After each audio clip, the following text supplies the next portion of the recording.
नमस्कार। आज हम एक बहुत ही अहम और दिलचस्प मुद्दे पर बात करेंगे, ब्रेक्जिट यानी यूनाइटेड किंगडम का यूरोपीय संघ से बाहर निकलना। जी। हमारी ये चर्चा आधारित है एक लेख पर जिसका शीर्षक है the island that chose its own path, a Brexit story. हाँ। और आज हम इसी स्रोत के जरिए ब्रेक्जिट की कहानी, इसकी चुनौतियों और इसके नतीजों को समझने की कोशिश करेंगे। बिल्कुल। कहानी शुरू होती है काफी पहले। यूके दशकों तक ईयू का सदस्य रहा। इससे व्यापार बढ़ा, सहयोग भी बढ़ा, लेकिन कुछ और भी था। हाँ, ले के मुताबिक धीरे धीरे यूके में, खासकर कुछ लोगों में ये एहसास बढ़ने लगा कि वो अपनी संप्रभुता खो रहे हैं।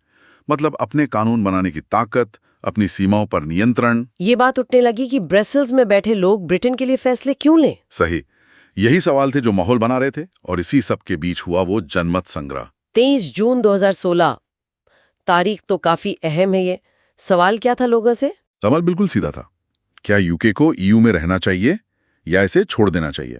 और नतीजा बहुत करीबी था शायद। हाँ, बहुत करीबी। 52% लोगों में कहा छोड़ देना चाहिए।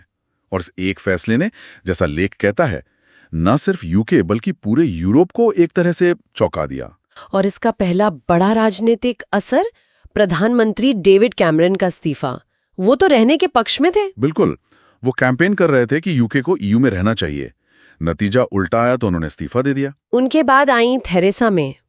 लेख उनके दौर की क्या तस्वीर पेश करता है? आसान तो नहीं रहा होगा उनके लिए। बिल्कुल नहीं। लेख बताता है कि उनके सामने चुनौतियां बहुत बड़ी थीं। एक तो ईयू से निकलने की शर्तों पर बातचीत करनी थी। यह अपने आप में बहुत जटिल काम था। हाँ। दूसरा, उत्तरी आयरलैंड में शांति बनाए रखना, जो गुड फ्राइडे समझौते पर टिकी थी। ब्रेक्जिट से उस पर असर पड़ने का खतरा था। और तीसरा, शायद अपनी ही पार्टी और संसद को साधना। वही, संसद बुरी तरह बंटी हुई थी।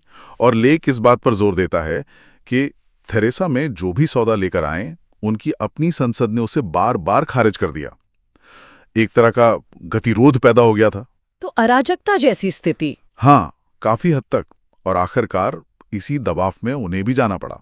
फिर आए बोरिस जॉनसन। उनका नारा बड़ा मशहूर हुआ, गेट ब्रेक्जिट डन।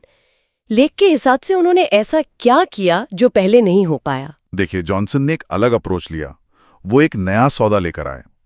इसमें उत्तरी आयरलैंड के लिए कुछ खास इंतजाम किए गए थे, जो विवादास्पद भी रहे। अच्छा। और ईयू के नियमों से यूके का जुड़ाव, मतलब वो पहले के प्रस्तावों से कम था।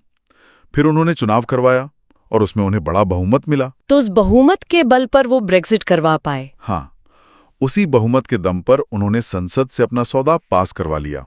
और फिर 31 जनवरी 2020 को यूके आधिकारिक तौर पर ईयू से अलग हो गया। लेकिन कहानी यहाँ खत्म नहीं हुई। ये तो बस कानूनी अलगाव था। सही कहा। इसके बाद एक संक्रमण काल था, ट्रांजिशन पीरियड, करीब 11 महीने का, जिसमें पुराने नियम काफी हद तक चलते रहे, ताकि कारोबार वगैरह एडजस्ट कर सके। हाँ, एक तरह से बफर पीरियड था वो। असली बदलाव तो आया 31 दिसंबर 2020 की आधी रात को। तब क्या हुआ? तब यूके ने ईयू का सिंगल मार्केट और कस्टम्स यूनियन दोनों को पूरी तरह से छोड़ दिया। मतलब वो व्यवस्था जिससे सामान और सेवाएं बिना रोक टोक आ जा सकती थी, वो खत्म हो गई। तो ब्रेक्जिट का जो मुख्य उद्देश्य था वो हासिल हो गया। लेकिन जैसा लेख का शीर्षक है, अपने रास्ते चुनने वाला द्वीप, इस रास्ते पर आगे क्या मिला? लेख क्या परिणाम बताता है? लेख कहता है कि इस आजादी की एक कीमत थी जो चुकानी पड़ी। जैसे छोटे व्यवसायों के लिए नियम बढ़ गए, नौकरशाही बढ़ गई। रेड टेप जिसे कहते हैं, खासकर सीमा पार व्यापार में। बिल्कुल, नई कागजी कार्रवाई, नई चेक।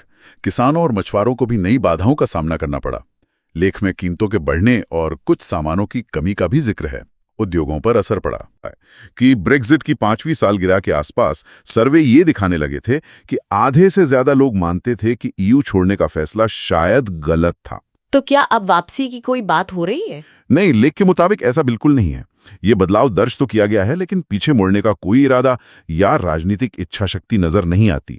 मतलब यूके अब अपने चुने हुए रास्ते पर ही आगे बढ़ रहा है। हाँ, नए नेता कोशिश कर रहे हैं कि यूरोपीय पड़ोसियों से रिश्ते सुधारे जाएं, लेकिन ईयू में वापसी का सवाल वो टेबल पे नहीं है। जैसा लेख कहता है, यूके अब अपरिचित जल में अपना मार्ग बना रहा है। तो कुल मिलाकर इस स्रोत से ये समझ आता है कि ब्रेक्जिट सिर्फ एक घटना नहीं बल्कि एक जारी प्रक्रिया है। इसके ठोस नतीजे सामने आए हैं और लोगों की राय भी वक्त के साथ बदली है। बिल्कुल, ये यूके की कहानी का एक ऐसा अध्याय है जो दिखाता है कि कैसे एक देश बदलती दुनिया में अपनी जगह, अपनी पहचान को फिर से परिभाषित करने की कोशिश कर रहा है। और ये हमें एक सवाल के साथ छोड़ जाता है सोचने के लिए। हाँ, जैसा कि स्रोत कहता है, अपरिचित जल में अपना मार्ग बनाना। आज की इस ग्लोबलाइज दुनिया में किसी देश की पहचान आखिर तय कैसे होती है? और इतिहास में लिए गए बड़े फैसले जैसे ब्रेग्जिट भविष्य की राह कैसे बनाते हैं, भले ही बाद में उन फैसलों पर लोगों की सोच बदल जाए। ये वाकई सोचने वाली बात है। राष्ट्र की पहचान और ऐतिहासिक फैसलों का भविष्य पर असर बहुत गहरा सवाल है।